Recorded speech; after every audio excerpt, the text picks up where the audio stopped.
Shalom teman-teman yang dikasihi dalam Tuhan, apa kabarnya? Semoga teman-teman sehat selalu, tetap mengucap syukur, dan tetap kuat di dalam Tuhan ya. Oke, pada kesempatan kali ini, saya Hendro mau sharing tentang kenapa kita harus berjaga-jaga dalam menjalani hidup kita. Nah, tahukah kamu bahwa hari Tuhan itu datang seperti pencuri? Dan hanya Bapa saja yang tahu kapan waktunya. Yuk kita buka Alkitab kita di Markus pasal yang 13 ayat 32. Beginilah firman Tuhan. Tetapi tentang hari atau saat itu tidak seorang pun yang tahu. Malaikat-malaikat di sorga tidak dan anak pun tidak. Hanya Bapa saja. Maka dari itu kita harus berjaga-jaga setiap saat. Kenapa begitu? Yuk kita buka kitab kita selanjutnya di 2 Petrus pasal yang ketiga ayat 9 sampai 15. Saya bacakan, beginilah firman Tuhan. Tuhan tidak lalai menepati janjinya, sekalipun ada orang yang menganggapnya sebagai kelalaian. Tetapi ia sabar terhadap kamu, karena ia menghendaki supaya jangan ada yang binasa, melainkan supaya semua orang berbalik dan bertobat. Tetapi hari Tuhan akan tiba seperti pencuri. Pada hari itu langit akan lenyap dengan gemuruh yang dahsyat, dan unsur-unsur dunia akan hangus dalam nyala api.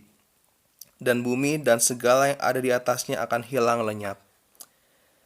Jadi, jika segala sesuatu ini akan hancur secara demikian, betapa suci dan salehnya kamu harus hidup, yaitu kamu yang menantikan dan mempercepat kedatangan hari Allah. Pada hari itu langit akan binasa dalam api, dan unsur-unsur dunia akan hancur karena nyalanya. Tetapi sesuai dengan janjinya, kita menantikan langit yang baru dan bumi yang baru, di mana terdapat kebenaran. Sebab itu, saudara-saudaraku yang kekasih, sambil menantikan semuanya ini, kamu harus berusaha supaya kamu kedapatan tak bercacat dan tak bernoda di hadapannya, dalam perdamaian dengan Dia. Anggaplah kesabaran Tuhan kita sebagai kesempatan bagimu untuk beroleh selamat. Seperti juga Paulus, saudara kita yang kekasih, telah menulis kepadamu menurut hikmat yang dikaruniakan kepadanya. Amin. Ngeri ya teman-teman bahwa hari Tuhan yang akan tiba seperti pencuri itu. Namun, yang Tuhan mau supaya jangan ada yang binasa di antara kita. Tuhan mau supaya semua orang berbalik dan bertobat seperti yang dikatakan di ayat yang ke-9. Tapi dikatakan di ayat yang ke-13, tetapi sesuai dengan janjinya, kita menantikan langit yang baru dan bumi yang baru, di mana terdapat kebenaran. Ingatlah, kita ini tidak hidup di dalam kegelapan, dan kita ini adalah anak-anak terangnya. Maka dari itu, tetaplah sadar, berjaga-jagalah, dan berusahalah dalam menjalani hidup setiap kita, supaya kita didapatinya tak bercacat dan tak bernoda di hadapannya. Sehingga hidup kita ini berkenan untuk masuk ke dalam kerajaan sorganya yang kekal. Dikatakan di 2 Petrus pasal yang 3 ayat 15, bahwa anggaplah kesabaran Tuhan kita sebagai kesempatan bagimu untuk beroleh selamat. Kita ini telah diberi kesempatan, dan itu adalah kemurahan, kebaikannya atas hidup kita loh teman-teman. Maka dari itu, ada beberapa hal yang saya mau bagikan yang harus kita lakukan dalam menjalani hidup kita di dalam dunia ini. Dan saya ambil pembelajaran kali ini di kitab Filipi, di mana Rasul Paulus mengajarkan jemaat Filipi akan teladan Tuhan Yesus semasa hidup yang harus kita ikuti untuk dilakukan. Yuk kita buka Alkitab kita di Filipi pasal yang kedua ayat 1 sampai 11. Filipi pasal yang kedua ayat 1 sampai 11. Beginilah firman Tuhan. Jadi, karena di dalam Kristus ada nasihat, ada penghiburan kasih, ada persekutuan roh, ada kasih mesra dan belas kasihan. Karena itu, sempurnakanlah sukacitaku dengan ini, hendaklah kamu sehati sepikir dalam satu kasih, satu jiwa, satu tujuan, dengan tidak mencari kepentingan sendiri atau puji-pujian yang sia-sia. Sebaliknya, hendaklah dengan rendah hati yang seorang menganggap yang lain lebih utama daripada dirinya sendiri. Dan janganlah tiap-tiap orang hanya memperhatikan kepentingannya sendiri, tetapi kepentingan orang lain juga. Hendaklah kamu dalam hidupmu bersama menaruh pikiran dan perasaan yang terdapat juga dalam Kristus Yesus, yang walaupun dalam rupa Allah, tidak menganggap kesetaraan dengan Allah itu sebagai milik yang harus dipertahankan, melainkan telah mengosongkan dirinya sendiri dan mengambil rupa seorang hamba dan menjadi sama dengan manusia. Dan dalam keadaan sebagai manusia, ia telah merendahkan dirinya dan taat sampai mati, bahkan sampai mati di kayu salib.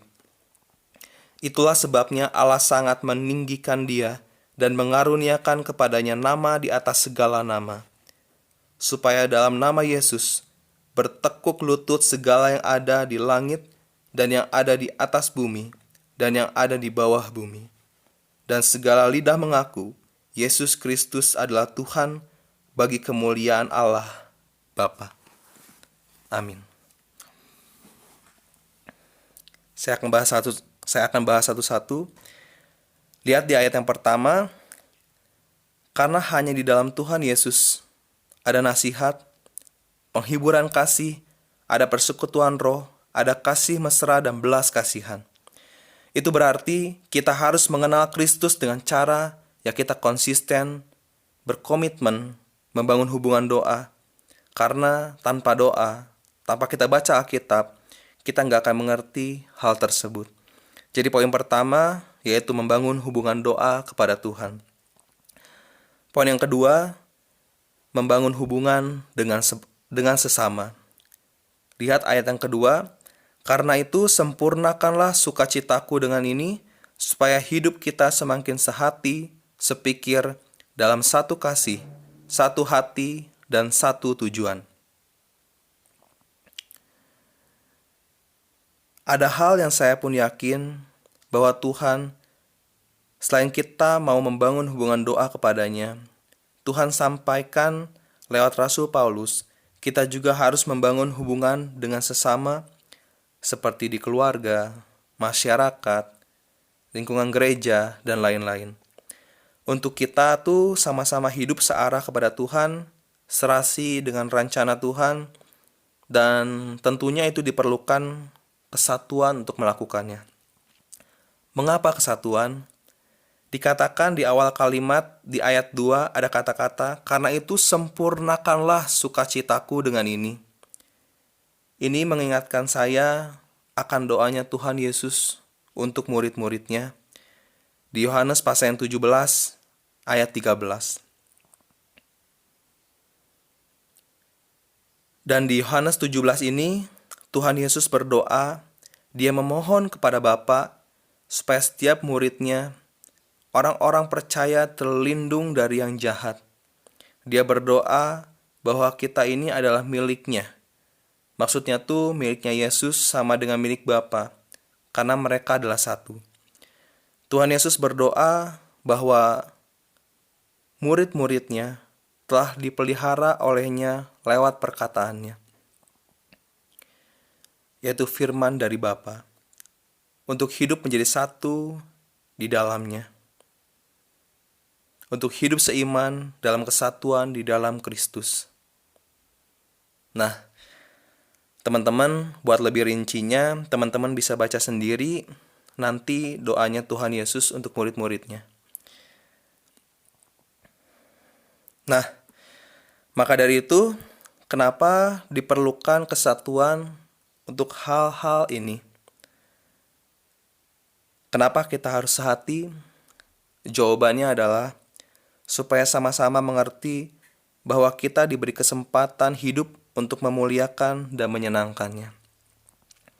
Kenapa kita harus sepikir? Karena setiap kita harus dikuasai dengan kebenaran yang sama, yaitu firman Tuhan. Kenapa dalam satu kasih, satu jiwa, satu tujuan? Karena Bapa pun telah mengaruniakan anaknya supaya setiap kita tidak binasa. Seperti yang dikatakan Yohanes pasal yang 3 ayat 16, dengan kasih Allah Bapa yang telah mengaruniakan anak yang tunggal, yaitu Tuhan Yesus, supaya setiap orang yang percaya kepadanya tidak binasa, melainkan beroleh hidup yang kekal. Dan kenapa harus dalam satu kasih? Karena Tuhan Yesus pun telah mempersatukan setiap kita dengan Bapa di surga. Dan itulah yang menjadi salah satu juga tujuan Tuhan Yesus datang ke dunia. Untuk memperbaiki hubungan kita dengan Bapa di surga. Berarti kasih itu mempersatukan setiap kita. Dengan hal ini, kita pun dapat membawa orang lain hidup satu tujuan dengan hidup bagi Tuhan dan meneladaninya.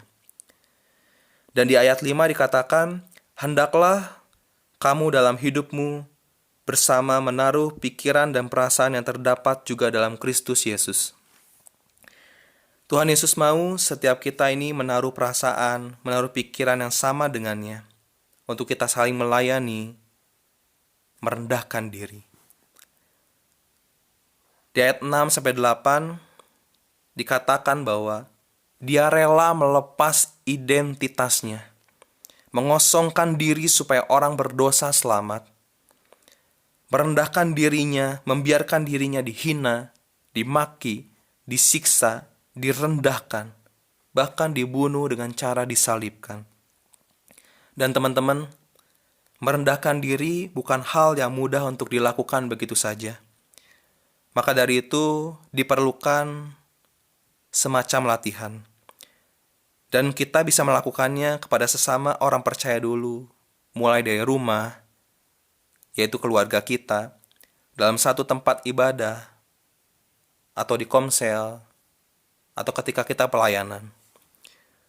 Seperti yang firman Tuhan katakan di Amsal pasal 27 ayat 17, beginilah firman Tuhan, besi menajamkan besi, manusia menajamkan sesamanya.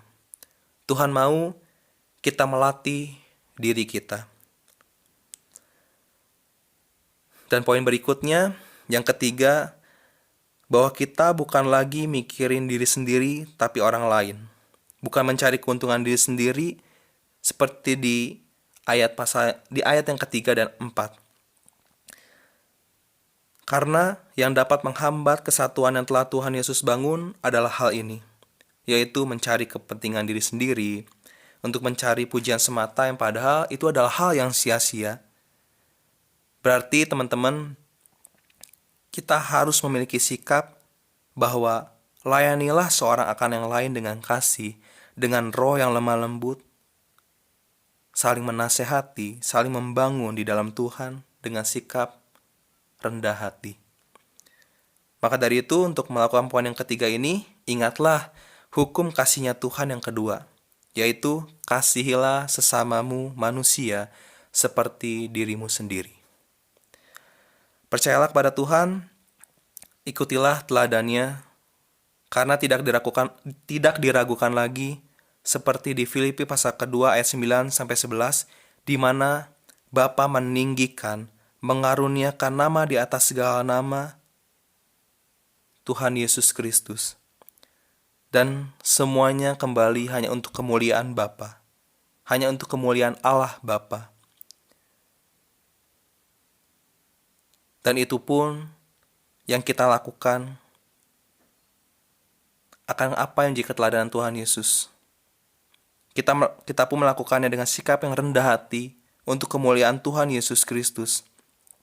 Dan Tuhan pun akan meninggikan diri setiap kita tepat pada waktunya. Firman-Nya bisa teman-teman baca di 1 Petrus pasal yang kelima ayat 6. Oke, ini ayat yang terakhir sebelum kita tutup dalam doa. Ayatnya di Matius pasal yang ke-24 ayat 43 sampai 44. Beginilah firman Tuhan, tetapi ketahuilah ini, jika tuan rumah tahu pada waktu mana pada malam hari pencuri akan datang, sudahlah pasti ia berjaga-jaga dan tidak akan membiarkan rumahnya dibongkar. Sebab itu, hendaklah kamu juga siap sedia, karena Anak Manusia, yaitu Tuhan Yesus datang pada saat yang tidak kamu duga. Demikianlah sharing firman Tuhan hari ini. Mari kita berdoa dan renungkan setiap kata-kata yang saya ucapkan hanya di dalam nama Tuhan Yesus Kristus. Kita berdoa. Hiduplah dengan terus berjaga-jaga. Hiduplah dengan sikap taat setia sampai mati. Tetap pegang teguh kepercayaan kita kepadanya. Ini seperti hal yang tampaknya mudah, namun banyak juga orang yang akhirnya gugur imannya kepada Tuhan. Bahkan orang-orang yang membuat lagu rohani, yang sudah menjadi pendeta, yang menulis buku-buku yang menginspirasi pun dapat terjatuh.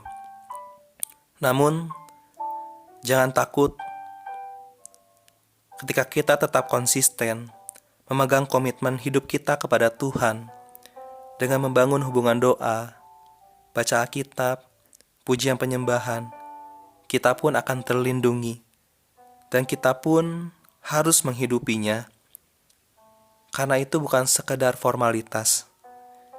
Kita berdoa bukan sekedar laporan saja, tapi kita berbicara dengannya, kita sharing dengannya, memaksimalkan waktu dengannya.